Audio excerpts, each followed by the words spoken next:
marketing s'est longtemps inspiré des sciences économiques pour décrire le consommateur comme un individu qui optimise ses choix.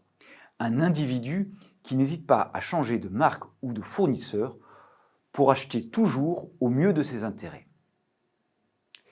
Cette approche s'appuie sur trois postulats. Primo, le consommateur dispose d'une information parfaite et immédiatement disponible, ce qui lui permet de comparer les différentes offres. C'est un peu l'image d'un comparateur sur certains sites web qui permet de mettre en regard deux produits avec leurs caractéristiques et leur prix. Secundo, le consommateur est un individu rationnel. Il a les capacités cognitives, les facultés intellectuelles et l'expertise technique pour évaluer les différents produits et services. Il pondère et attribue une note au produit pour chacun de ses critères de choix. C'est un peu l'image de l'expert qui ferait tourner mentalement un algorithme un peu complexe pour calculer le meilleur rapport qualité-prix. Tertio, le consommateur peut passer facilement d'une offre d'entreprise à une autre sans aucune barrière ni entrave. C'est un peu comme si vous pouviez changer de banque tous les 3 mois pour avoir en permanence la banque qui vous propose les meilleures prestations aux meilleurs tarifs. Alors, c'est vrai, chacun cherche à faire pour lui-même le meilleur choix de produit ou service. D'ailleurs, le développement d'Internet, qui facilite la recherche d'informations, les comparaisons et le passage d'un site marchand à l'autre, soutient cette vision du consommateur. Mais en réalité, l'homo economicus est un mythe. L'homo economicus, homme économique en latin, c'est la représentation théorique de l'être humain rationnel. Cette figure est bien commode pour concevoir des modèles économiques de comportement humain, mais elle n'existe pas en réalité. Car dans la réalité, le consommateur n'est pas doté d'une rationalité parfaite. D'ailleurs, comment faites-vous pour prendre vos décisions d'achat ? Disposez-vous toujours du temps nécessaire pour étudier la totalité des offres ? Êtes-vous capable d'évaluer les conséquences positives et négatives de vos choix ? Êtes-vous en mesure de hiérarchiser vos préférences entre les différentes offres ? Votre cerveau fonctionne-t-il comme un ordinateur doté de toutes les capacités de calcul pour effectuer le choix optimal ?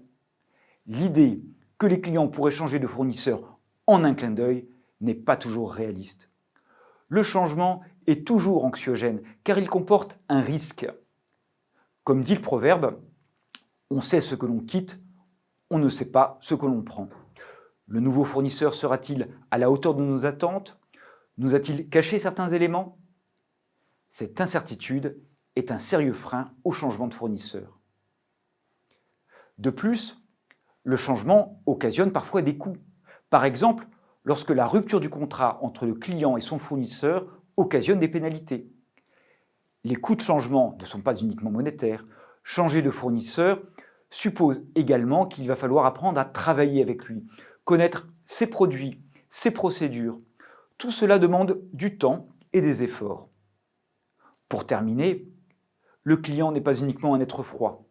Les émotions et les affects sont présents dans les échanges commerciaux. Ils sont créateurs de liens. Voyez par exemple comme les fans d'Apple ou de Nike éprouvent un attachement affectif envers leur marque. Songez aux liens d'amitié qui peuvent se créer entre un client B2B et son fournisseur.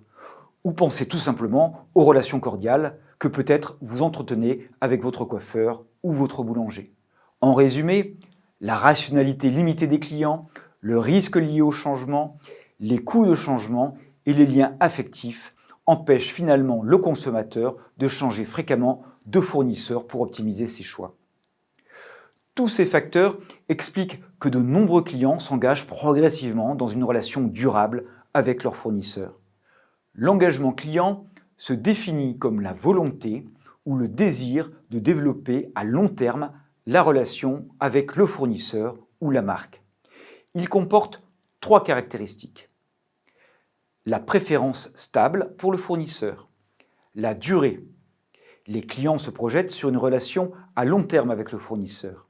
Ils évaluent les bénéfices qu'ils vont tirer de l'échange, pas uniquement à court terme, mais sur toute la durée de la relation. L'investissement, enfin. Le client s'engage en apportant une preuve tangible. Il peut s'agir par exemple de la signature du contrat ou des ressources mobilisées pour coopérer avec le fournisseur. L'engagement est à la fois calculé et affectif. Calculé quand il résulte de la perception des coûts et risques liés au changement de marque. Affectif quand il résulte de la préférence pour la marque, du lien affectif et émotionnel qui s'est créé avec la marque. Les conséquences de l'engagement sont importantes sur le comportement de fidélité du client. Résistance aux propositions des concurrents, plus grande tolérance à l'insatisfaction ponctuelle, attitude constructive en cas de réclamation, meilleure acceptation des hausses de prix, report de l'achat du produit en cas d'indisponibilité temporaire plutôt qu'achat du produit concurrent. L'engagement comporte également une dimension comportementale forte, que l'on retrouve dans les propos des responsables marketing qui veulent engager les clients, notamment dans le domaine digital. Engager les clients signifie faire en sorte que les clients participent aux activités de l'entreprise. Par exemple, en likant la page Facebook, en partageant les contenus de la marque auprès de leurs amis sur les réseaux sociaux, en visionnant des vidéos, en recommandant la marque, en parrainant de nouveaux clients, etc. En fait, chaque acte réalisé par le client est un acte engageant, parce que nous attribuons du sens à chaque acte que nous réalisons, parce que chaque acte réalisé par le client est un pas susceptible de le conduire à faire un nouveau pas dans la même direction, celle voulue par la marque, parce que, mis bout à bout, tous ces actes contribuent à l'engagement durable du client.